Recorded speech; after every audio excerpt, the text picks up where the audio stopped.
As we discussed last lesson, the Congress of Vienna of 1814 to 1815 had Italy divided into several distinct territories.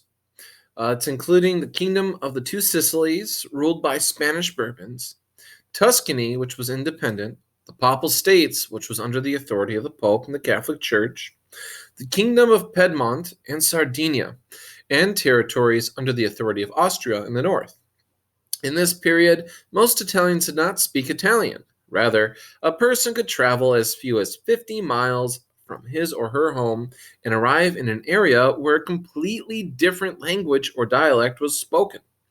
While the North had begun to industrialize, the South remained predominantly rural farmland. Different territories used different weights and measurements, impeding commerce.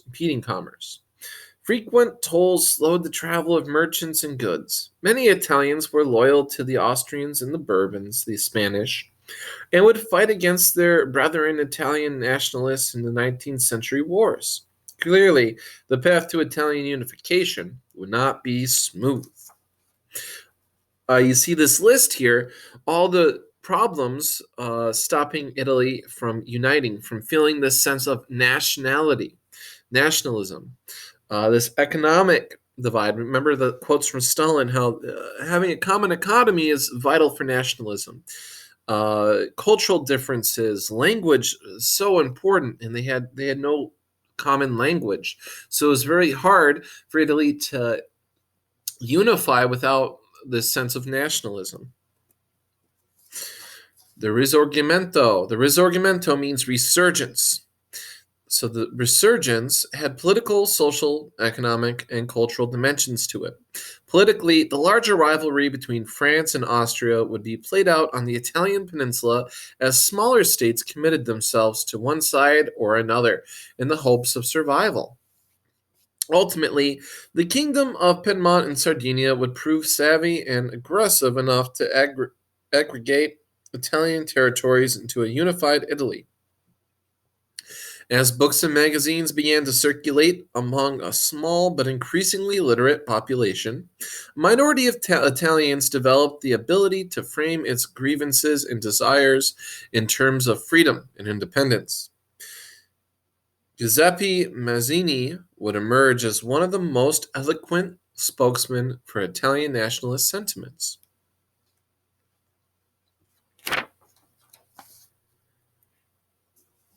So let's talk about this Giuseppe Mazzini. Mazzini was an eloquent author who was viewed as highly threatening by conservative Italian regimes. Exiled to London, he sought to lead a revolutionary movement from abroad. While he did not achieve lasting practical results for Italian unification, his eloquent and passionate treatise would inspire subsequent revolutionaries. His work on guerrilla warfare was significantly notable that no less than Metternich himself sent for a copy to study. Metternich was an Austrian politician statesman who had helped defeat Napoleon I. All right, let's talk about Mazzini's quote here. It says, "Oh, my brothers, love your country. Country is not only a mere zone of territory. The true country is the idea to which it gives birth. It is the thought of love, the sense of communion, which unites in one all the sons of that territory. And so long as you are ready to die for humanity, the life of your country will be immortal." We see Mazzini referred to the country as an idea, as something to be loved, as a sense of feeling, of communion. He goes so far as to suggest that one should be willing to die for one's country. In the north, Italian patriots and nationalists battled Austrian forces. While the Pope had indicated support for constitutionalism, he could not support Italian forces against a leading Catholic power. Once in power in Rome, Mazzini attempted to implement changes such as land reform. However, this only intensified the division between moderates and radicals. Meanwhile, Catholic forces outside of Italy massed support for the restoration of papal power in Rome. With their help, the French restored the papal power. Garibaldi's military career took him not only to South America, but also to the United States. He returned to Italy to fight on behalf of Sardinia against Austria, and later against Bourbon rule in Sicily and Naples. Ultimately, he remained loyal to Victor Emmanuel II of Sardinia, Piedmont, and delivered the territories he had won for Italy to the king.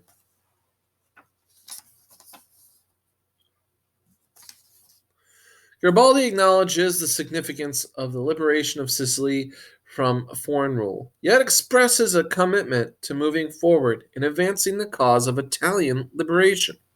His use of words incomplete and maimed suggests that he imagines Italy as being like a person or a body.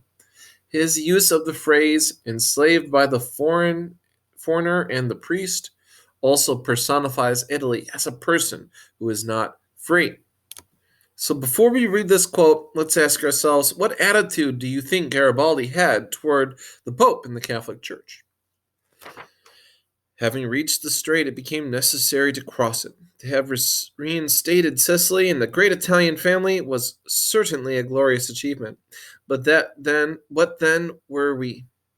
In compliance with diplomacy, to leave our country incomplete and maimed? What of the two Calabaries and Naples awaiting us with open arms, and the rest of Italy still enslaved by the foreigner and the priest? We were clearly bound to pass the strait despite the utmost vigilance of the Bourbons and their adherents. Well, by the priest, he means the Pope, the Catholic Church. So his attitude toward the church is he felt that neither the Pope nor the church should rule Italy. He saw them as enslaving it, and he wanted to end that.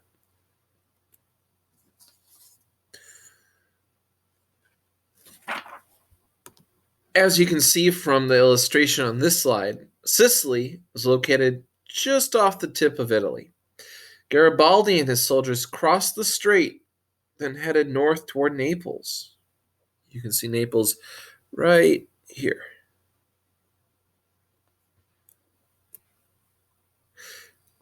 Garibaldi in Naples. Quote, I entered Naples, the king of Naples having, on the previous day, quitted his palace to retire to Capua. The royal nest, still warm, was occupied by the emancipators of the people, and the rich carpets of the royal palace were trodden by the heavy boots of the plebeian. So what Garibaldi means by the royal nest is the palace. The emancipators are those who freed Naples from the monarchy. The plebeians are the simple people, workers and farmers. This term stems from the old days of the Roman Republic. To summarize this quote, I would say the conflict is portrayed as existing between the monarch and the nationalists, or the Republican liberators. This quote says, at Naples, as in all places we had passed through since crossing the strait, the populace were sublime in their enthusiastic patriotism, and the resolute tone assumed by them certainly had no small share in the brilliant results obtained.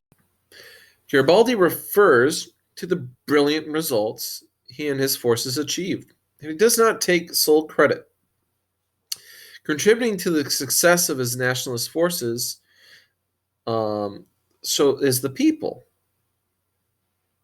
the resolute tone of the people, a popular nationalistic uprising. Count Cavour.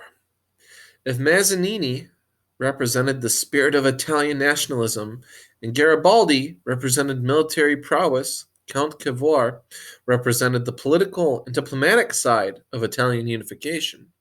Through the use of strategic negotiations, Cavour won international respect for Sardinia and French support for Sardinia's war against Austria.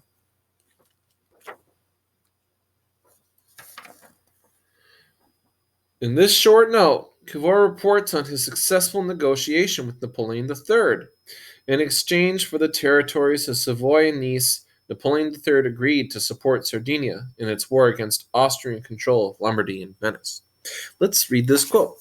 The emperor started by saying that he had decided to support Sardinia with all his forces in a war against Austria, provided that the war was undertaken for a non-revolutionary cause.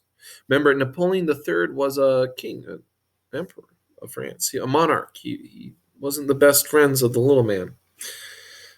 So a non-revolutionary cause which could be justified in the eyes of diplomacy and still more of public opinion in France and Europe.